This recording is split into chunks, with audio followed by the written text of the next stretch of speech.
It's a human problem. But the difference is, so Roy Moore is accused of this stuff. I don't know the truth of it, but I know a lot of Republicans, including the president's daughter, are attacking him, like flat out attacking him.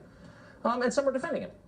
When Bill Clinton got accused 20 years ago, in I think a much more credible way, of much worse things, including forcible rape, he was defended in the New York Times by Gloria Steinem and the entire feminist establishment.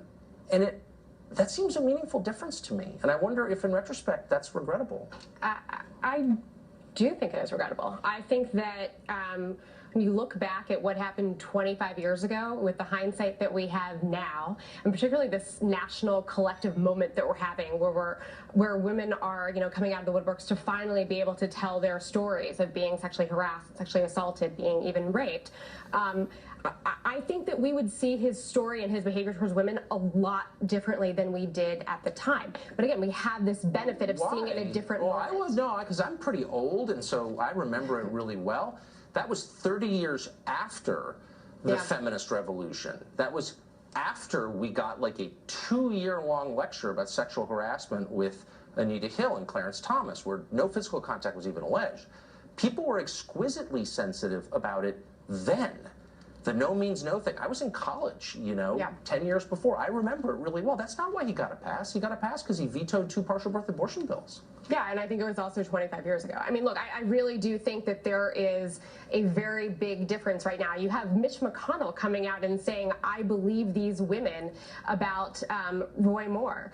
And that's not something that you would have seen, I want to say, even a year ago, 5 years ago, right? If there's going to be a difference, I think it's that there are still people who rally around these Republicans who have committed multiple probably have been accused of multiple sexual assaults, right? Donald Trump is the president. Roy Moore is still his party's nominee. You look at a more contemporary example on the Democratic side, like let's say Anthony Weiner, he's in jail.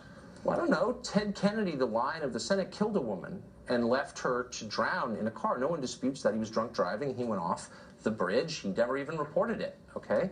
When he died, it was only 2009. Huffington Post ran the story, quote, why Ted Kennedy, what would Mary Jo Kopechne, the woman he killed, have thought of Ted's career? Answer, maybe she'd feel it was worth it. That was 2009.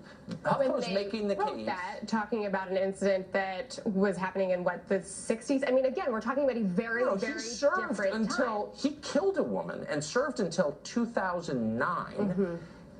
That whole period, he got adulation from feminists because he was for abortion, and they ignored the fact that he actually killed somebody. Roy Moore is on the ballot today in 2017, right? So I think we can go back and we can talk about how people did bad things. This was the other day. It was Ted Kennedy. Yes. Look, my only point is, look, and I think, and I said it last night in the show, I think there are people who are willing to make excuses for Moore for political reasons. I just think that's wrong.